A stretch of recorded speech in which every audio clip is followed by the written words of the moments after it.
Yon, may mga lumabas na Wi-Fi. Naka-JSON siya, marami. Marami siyang na-scan na Wi-Fi.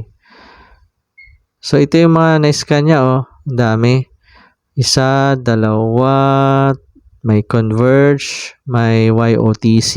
Kumusta kayo dyan? Si Vino ito at welcome back ulit sa ating panibagong video.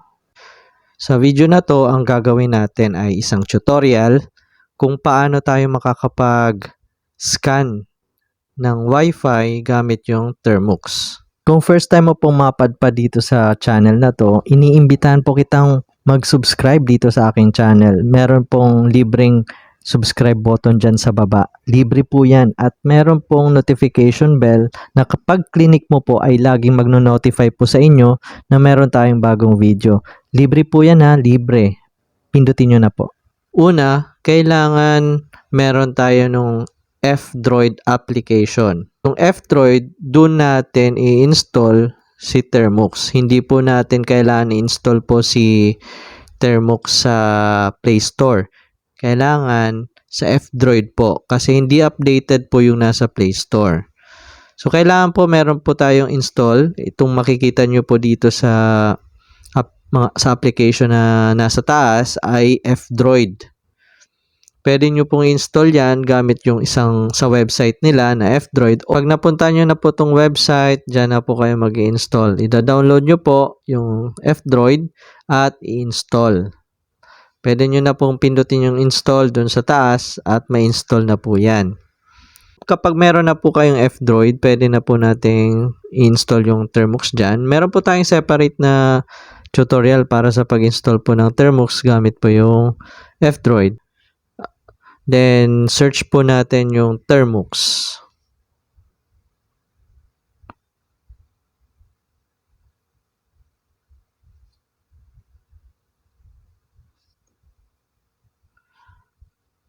So, ngayon, kailangan po nating i-update siya. Pero installed na po siya. Update na lang po natin.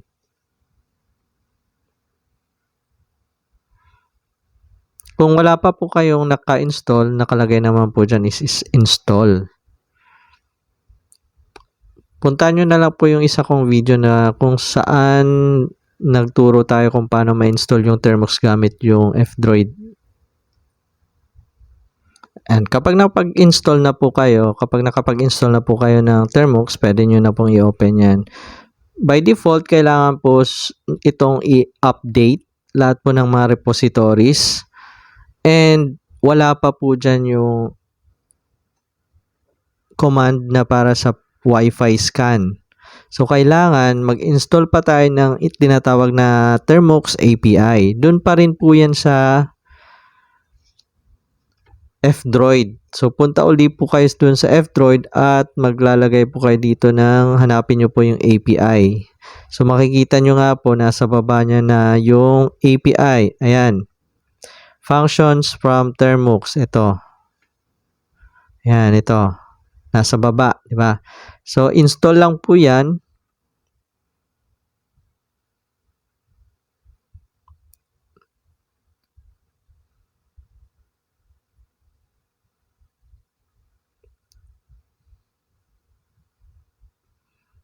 At kapag nakapag-install na, okay na po yan. Exit nyo na lang po yan at balik po kayo doon sa Termux.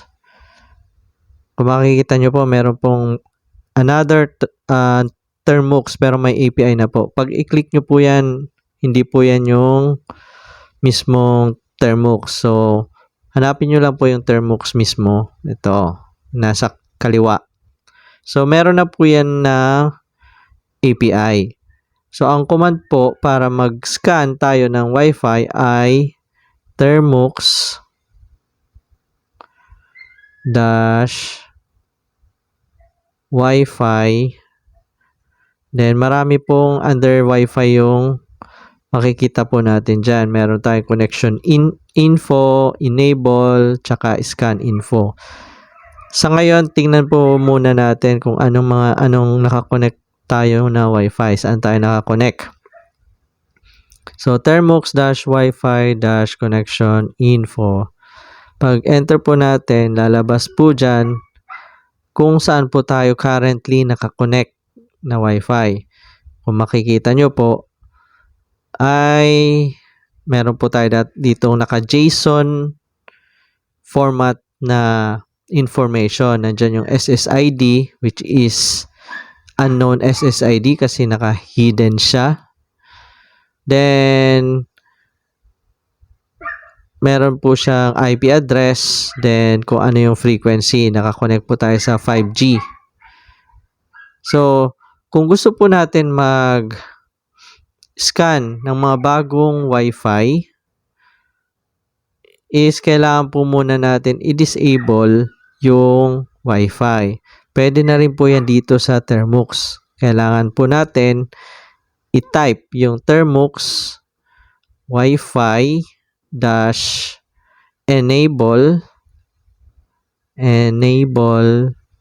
then true space. Ganito po ang format Termux -Wi-Fi -enable space true. Ibig sabihin, enable niya. Pero kung gusto po natin i-disable, ifo-false po natin siya. Ifo-false. False. Tingnan po natin na nasa taas po naka-enable po yung Wi-Fi. So, kapag in-enter po natin yan, dapat madi-disable po yung Wi-Fi. Enter. Yun, makikita nyo sa taas na wala na yung Wi-Fi. So, kailangan i-true natin para ma-enable po natin yung Wi-Fi. So, pwede po tayong gumawa ng script pang enable at disable po ng Wi-Fi gamit yung Termux. Kung gusto po natin maggumawa ng automation. So, ganito naman po pag open or pag on or pag enable ng Wi-Fi. Termux -Wi-Fi -enable space true. Then, enter po lang po natin yan. So, mag-antay lang po tayo. Ayun. Bumalik na po yung Wi-Fi natin at nag-connect na siya sa dati nating connection ng Wi-Fi. Ngayon, kailangan po nating mag-scan ng mga Wi-Fi. So, paano ba mag-scan ng mga available Wi-Fi sa paligid? So, itong scan info na to ay ito yung ipapalabas dito kung ano yung pinakang huling ginawa niyang pag-scan. As in, hindi talaga siya mag-scan, kundi yung pinakahuli niyang na-scan na mga SSID. So, itatype lang po natin ay Termux -Wi-Fi -scan info. Kaya po natin disable at in-enable po yung Wi-Fi para mag-scan po uli siya. Yun ay po yung pag-scan. Ngayon, itong command po na to, ang gagawin po niya ay ipapakita niya yung mga huling na-scan niya na SSID. So, pag in-enter po natin ito, yan, nagtatanong muna siya. Kapag first time kasi, kailangan magtatanong siya. Kailangan bang add ba to access the device location while using this app lang muna. Ayan. So, makikita nyo, please grant muna daw. Ngayon, grant na natin. So, uulitin natin uli yung command na Termux Wi-Fi scan info. Then, enter ulit. So, hindi pa naka-enable. So, manually na lang natin na enable. Saan ba yun? Ayan, location. Okay. Kapag naka-enable na siya, ulitin uli natin. Yon. May mga lumabas na Wi-Fi. Naka-JSON siya, marami. Marami siyang na-scan na Wi-Fi. So, ito yung mga na-scan niya, oh. Ang dami.